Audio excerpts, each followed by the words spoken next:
Alright, welcome to the technique portion of intro night. This is where we're really going to have some fun. So like I said, you can grab someone from home, your husband, your kids, or you can just, watch and learn for when it's time for you to start practicing. So I'm using lotion today, but you can use, anything that you have at home. Or if the person you're working on, wants to stay fully clothed, that's totally fine. All of these moves that I'm going to teach you can be done over clothes as well. All right? So we're going to start off with a scalp massage. Most people love this. You're just going to play with their hair, get around their ears, give them a nice head massage. Doesn't have to be too deep, just something, to kind of help relax them. A lot of clients, if this is their first massage, this is a good time for you to just get them used to your touch. So most people love this. I have had a couple of clients who have said that it's annoying, which I think is interesting. This is my favorite part for sure. Alright, so do some nice scalp massage. You can do this for, a couple minutes if you want. You can get the front of their head, around their ears. You can get the base of the skull here. Get it all really good. Alright, so now I'm going to teach you what's called petrissage. Petrissage is kind of like a cupping motion, so it goes like this. You're going to pick up the muscle and squeeze it, then pick it up and squeeze it with the other side, and it just kind of keeps going like that. Alright, so it looks like this on the neck. So, cup, cup, cup, cup, and whatever you do on one side, you always have to do it on the other side. It just keeps the body balanced. But I'm not going to move to the other side, otherwise I'm going to block your view. So I'm going to stay on this side today. Do some nice cupping. Alright, feels really good. Wring it a little bit. Alright. Now we're going to do just a little bit of compression. So compression is where you just press in and release. Press in and release. I like to do that on the shoulders. The compression basically just pushes new blood flow through that area and gets rid of toxins and waste and things that are just kind of built up. So we'll do that a little bit. Then we're going to do a little catwalk down the back. So it looks like this. Just going down. Be very careful of the spine here. I'm just going along like right outside of the spine. All the way down the back to the hips. Once you get to the hips, you can do a little rocking. Feels really good. Alright, now we're going to go ahead and undrape the back. Tuck that in there. So now I'm going to teach you what's called a main stroke. A main stroke is something that it's kind of like an introductory move to a part of the body. So whenever you move to a different part of the body, you want to start with a main stroke to just let them know this is where I'm going to be working. And then when you finish that area, you're going to finish with a main stroke as well to let them know that, okay, that area is done and we're going to move on.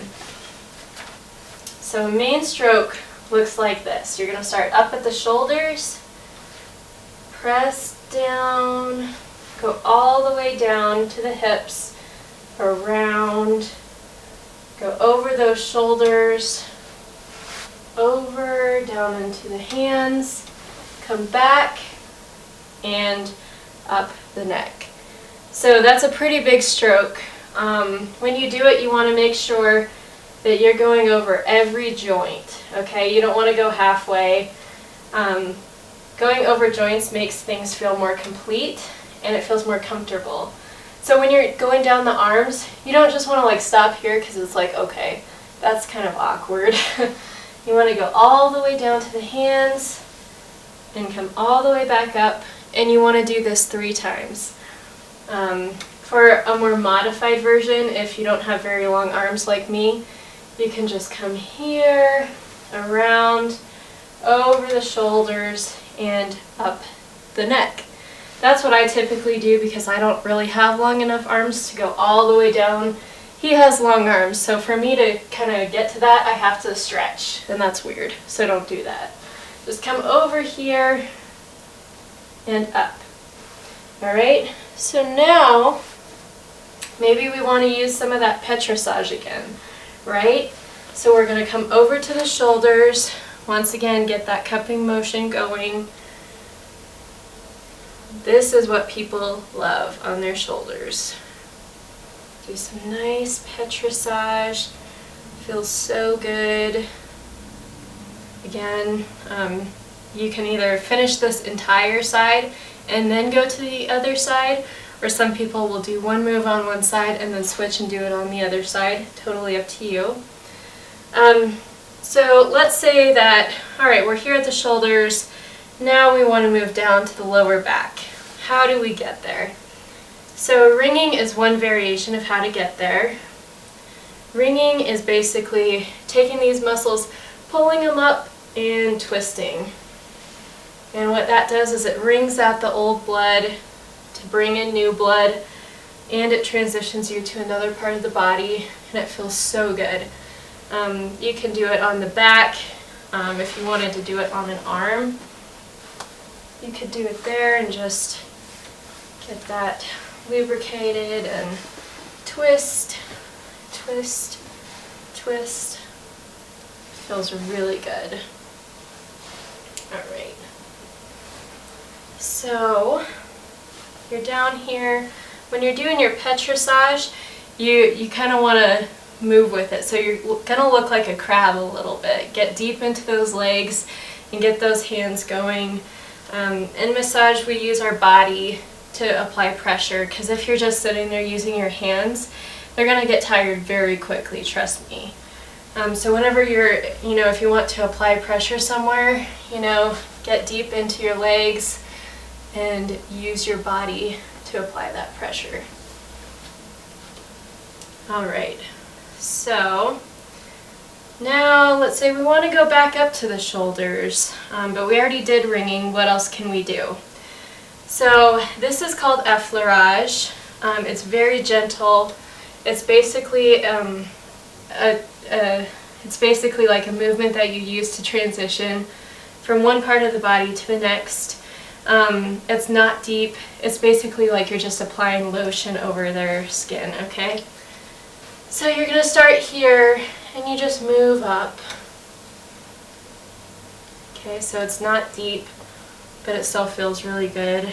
You can use that to transition parts of the body or to apply lotion when you need it. Alright, now this one is called vibration. So you put your fingers together like this, and you can come into like in between the shoulder blades, and you just shake, shake, shake, shake. You can do it up in the shoulders as well. Feels really good. It's just getting in there. You can talk to your client, is that enough pressure, not enough?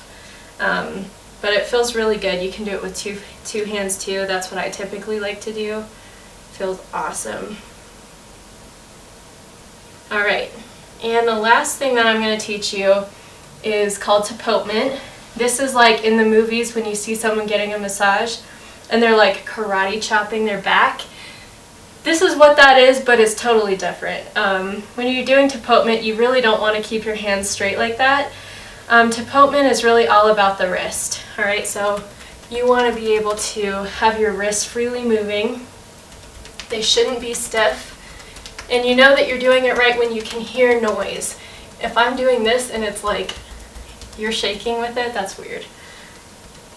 Just some gentle, there are different types as well. You can also do tapping, which sounds like raindrops, and that's used a little bit more for kind of like relaxation purposes.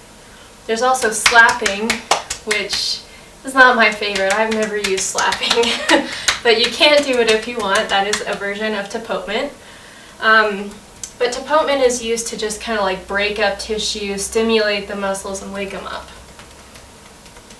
Alright.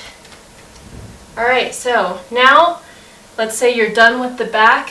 What did we start with that we also have to close with? The main stroke. Alright, so you're going to come back up here. I'm going to get a little bit more lotion. So I'm going to do the modified stroke. So you come here, all the way around, go around the shoulders, up the neck. Let's do it again. Really use those legs to move you. And one more time.